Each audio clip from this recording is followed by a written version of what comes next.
8. Diferencias. Entre cómo tu hijo te dice que no versus cómo lo dice en su escuela. Martha de Bale. Necesito que hagamos un ejercicio de honestidad brutal por un momento. Piensa en la última vez que le pediste algo a tu hijo y te dijo que no. ¿Cómo fue ese no? Probablemente fue dramático. Probablemente fue con un tono que te hizo hervir la sangre. Probablemente vino acompañado de ojos en blanco, de un suspiro exasperado, de una postura corporal que comunicaba claramente que tu petición era la cosa más ridícula e injusta del mundo. Tal vez fue un no rotundo y desafiante. Tal vez fue un ahorita dicho de una manera que claramente significaba nunca. Tal vez fue un ¿por qué siempre me pides cosas a mí?, dicho con un tono de mártir que haría palidecer a cualquier telenovela. Ahora piensa en lo que pasa cuando tu hijo está en la escuela y la maestra le pide algo. Tal vez no siempre quiere hacerlo. Tal vez internamente también quisiera decir que no. Pero ¿cómo lo maneja? Probablemente con mucha más diplomacia, con mucho más respeto, con mucha más moderación. Si dice que no, probablemente lo hace de una manera aceptable, educada, sin todo el drama que te hace a ti. O probablemente simplemente obedece aunque no quiera porque sabe que en la escuela las cosas funcionan diferente. Y entonces te preguntas por qué. ¿Por qué tu hijo puede manejar el no de manera civilizada en la escuela, pero contigo se convierte en un pequeño tirano que parece disfrutar cada oportunidad de desafiarte de la manera más irritante posible? ¿Qué tiene la maestra que tú no tienes? ¿Por qué con ella controla sus reacciones y contigo las suelta todas sin ningún filtro? Si esto te suena familiar, hoy vamos a explorar las 8 diferencias entre cómo tu hijo te dice que no a ti versus cómo lo dice en su escuela. Y vamos a entender la psicología detrás de esta diferencia para que puedas dejar de tomártelo tan personal y empezar a manejar estos momentos de manera más efectiva. La primera diferencia tiene que ver con las consecuencias percibidas y el costo del no.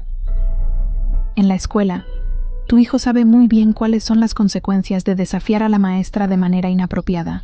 Puede haber una nota a los padres, puede haber una visita a la dirección, puede haber una calificación afectada, puede haber consecuencias sociales si los compañeros ven que lo regañan. El costo de decir no de manera dramática o desafiante es alto y claro. Tu hijo ha calculado, consciente o inconscientemente, que no vale la pena pagar ese precio. Pero contigo las consecuencias son diferentes. Sí, probablemente lo regañas, probablemente te enojas, probablemente hay algún tipo de consecuencia, pero tu hijo sabe por experiencia que puede salirse con la suya más de lo que puede en la escuela. Sabe que vas a seguir queriéndolo, que vas a seguir cuidándolo, que la relación va a sobrevivir a cualquier berrinche. El costo percibido de decirte no de manera dramática es menor, así que se da el lujo de hacerlo. También está el factor de la consistencia. En la escuela, las consecuencias son generalmente consistentes y predecibles. Si haces things, pasa y siempre. Pero en casa, todos sabemos que a veces no somos tan consistentes. A veces dejamos pasar cosas que otras veces castigamos. A veces estamos demasiado cansados para hacer cumplir las consecuencias. A veces cedemos después de un rato de resistencia. Tu hijo ha aprendido que contigo, las reglas son más flexibles, las consecuencias más negociables, los límites más elásticos, y actúa en consecuencia. La segunda diferencia tiene que ver con la familiaridad y la seguridad emocional. Este es un tema que hemos tocado en otros contextos, pero es fundamental entenderlo aquí también. Tú eres el lugar seguro de tu hijo. Eres la persona con la que puede mostrar todas sus emociones sin filtro, incluyendo las emociones negativas como la frustración, el enojo, el resentimiento. Cuando te dice no de manera dramática, está descargando contigo emociones que se tiene que guardar en otros contextos. En la escuela, tu hijo no tiene esa misma seguridad emocional, no sabe con certeza cómo va a reaccionar la maestra si se descontrola. No tiene la confianza de que la relación va a sobrevivir cualquier cosa.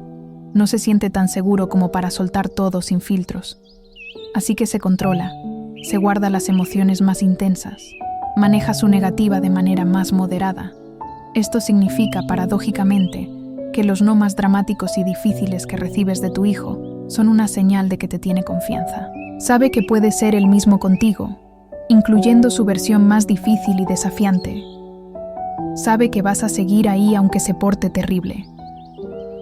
Eso es un privilegio, aunque definitivamente no se sienta como uno cuando estás en medio de la batalla. La tercera diferencia tiene que ver con el agotamiento del autocontrol y la distribución de recursos emocionales.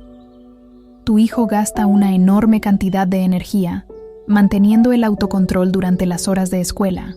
Tiene que regular sus impulsos, tiene que manejar sus emociones, tiene que comportarse de maneras socialmente aceptables constantemente. Todo esto consume lo que los psicólogos llaman recursos de autocontrol, y esos recursos son limitados. Para cuando tu hijo llega a casa, esos recursos están agotados. Ya no le queda energía para controlar sus reacciones, para moderar su tono, para manejar su frustración de manera civilizada. Cuando le pides algo y quiere decir que no tiene los recursos para hacerlo de manera apropiada. Sale todo crudo, sin filtro, sin regulación. Es como si tu hijo tuviera una batería de autocontrol que se va gastando durante el día. En la escuela, cuando la batería todavía tiene carga, puede manejar sus negativas de manera adecuada. En casa, cuando la batería está vacía, no puede. No es que no quiera, es que literalmente no puede en ese momento. Esto explica por qué los peores comportamientos suelen ocurrir en la tarde o en la noche, cuando el agotamiento es máximo. Explica por qué después de días particularmente difíciles o estresantes, tu hijo está más difícil de lo normal.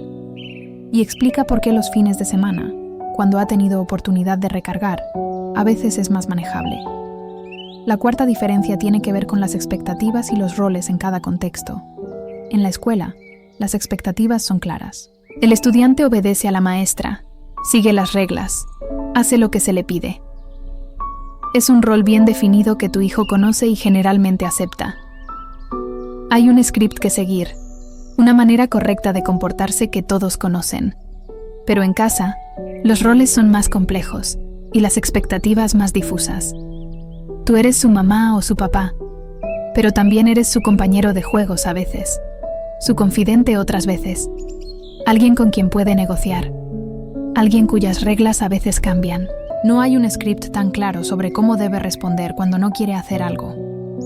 Además, en casa tu hijo está constantemente probando los límites de su autonomía, tratando de entender cuánto poder tiene, explorando qué puede y qué no puede decidir por sí mismo.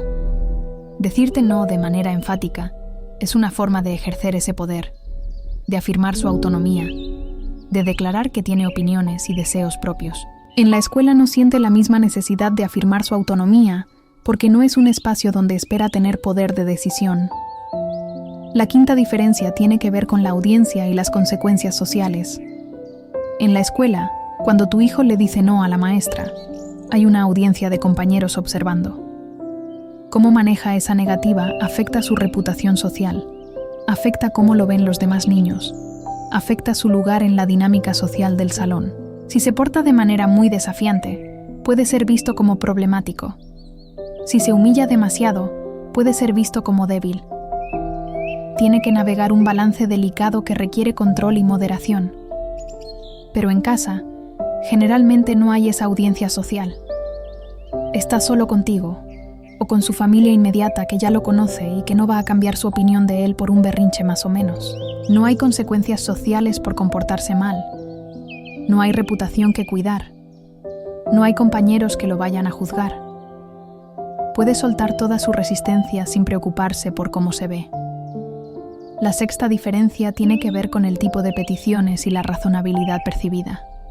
Piensa en lo que la maestra le pide a tu hijo en la escuela. Generalmente son cosas claramente relacionadas con el contexto escolar, cosas que tienen sentido en ese ambiente, cosas que todos los niños tienen que hacer. Saquen su cuaderno, hagan el ejercicio, formen una fila. Son peticiones que tu hijo entiende como parte del trato de estar en la escuela. Pero las cosas que tú le pides en casa, a veces pueden parecerle mucho menos razonables desde su perspectiva.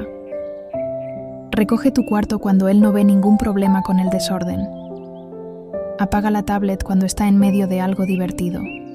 Ven a cenar cuando no tiene hambre.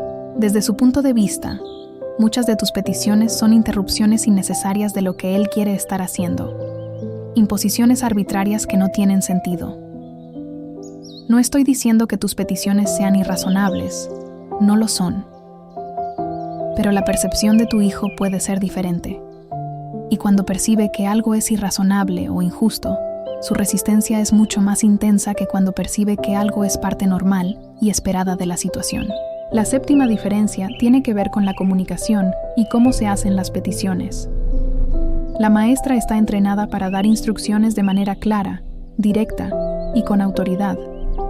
Generalmente da instrucciones de manera que no invitan a la negociación, no dan opción a debate, simplemente establecen lo que hay que hacer.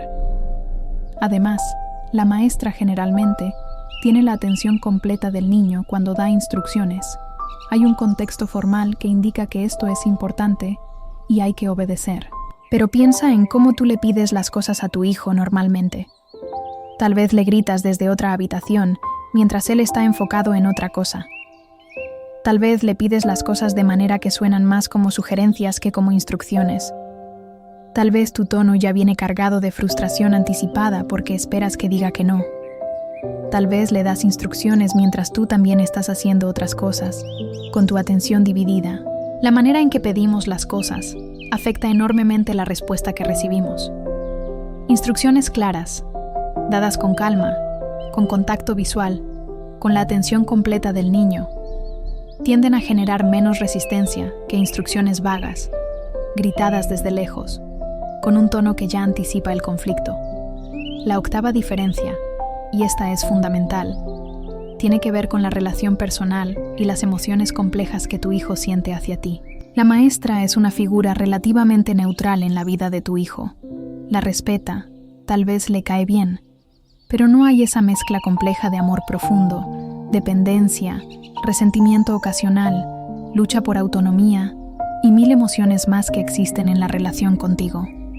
Cuando tu hijo te dice no de manera dramática, muchas veces no es solo sobre la cosa específica que le estás pidiendo, es sobre toda la relación, sobre todas las veces que ha tenido que hacer cosas que no quería, sobre su lucha por ser visto como persona independiente, sobre sus propias emociones complicadas hacia ti. El no viene cargado de mucho más que la simple negativa. Viene cargado de toda la historia y la complejidad de la relación padre-hijo. Con la maestra no existe esa carga emocional. Un no a la maestra es simplemente un no sobre la cosa específica en cuestión, sin todas las capas adicionales de significado que tiene un no hacia ti. Ahora, después de explorar estas 8 diferencias, quiero darte algunas estrategias concretas para manejar los no de tu hijo de manera más efectiva. Primero, trabaja en ser más consistente con las consecuencias. Si tu hijo sabe que siempre hay una consecuencia por responder de manera irrespetuosa y que esa consecuencia siempre se cumple, empezará a calcular diferente el costo de su comportamiento. Segundo, considera el timing de tus peticiones. Si tu hijo acaba de llegar de la escuela agotado, tal vez no es el mejor momento para pedirle que haga tareas o que recoja su cuarto. Dale un tiempo de transición para recargar antes de hacerle demandas. Tercero, trabaja en cómo haces las peticiones. Ve a dónde está tu hijo, capta su atención completa, haz contacto visual, y entonces da la instrucción de manera clara y directa. Esto por sí solo puede reducir mucho la resistencia. Cuarto, no entres en luchas de poder innecesarias. A veces los no dramáticos de tu hijo son invitaciones a pelear, y cuando aceptas la invitación, las cosas escalan. A veces lo mejor es mantener la calma, repetir la instrucción sin emoción, y aplicar la consecuencia si es necesario sin engancharte en el drama. Quinto, valida el sentimiento aunque no aceptes el comportamiento. Puedes decir entiendo que no quieres dejar de jugar. Es frustrante. Y ahora necesito que apagues la tablet. Esto reconoce lo que tu hijo siente sin ceder en lo que necesitas que haga. Sexto, elige tus batallas. No todo tiene que ser una confrontación. A veces puedes dejar pasar cosas pequeñas para tener más energía para las cosas importantes. Y cuando peleas menos batallas, las que sí peleas tienen más peso. Séptimo, recuerda que esto es temporal. A medida que tu hijo crece, su capacidad de autorregulación mejora, su cerebro madura, su entendimiento de las normas sociales se desarrolla. Lo que hoy es una batalla constante, dentro de unos años será diferente. Y finalmente, no lo tomes personal. Los no dramáticos de tu hijo no son un reflejo de cuánto te quieren ni de qué tan buen padre eres. Son un reflejo de su desarrollo, de sus emociones, de su agotamiento, de 1000 factores que no tienen nada que ver contigo como persona. Tu hijo te ama profundamente, aunque a veces te diga que no de maneras que te hacen cuestionar todo. Te ama tanto que puede darse el lujo de mostrarte su peor versión porque sabe que tu amor no depende de que siempre sea fácil y obediente. Y eso, aunque sea difícil de ver en medio del conflicto, es algo hermoso. Te mando un abrazo enorme y toda la paciencia del mundo para el próximo no dramático que recibas. Lo estás haciendo mucho mejor de lo que crees.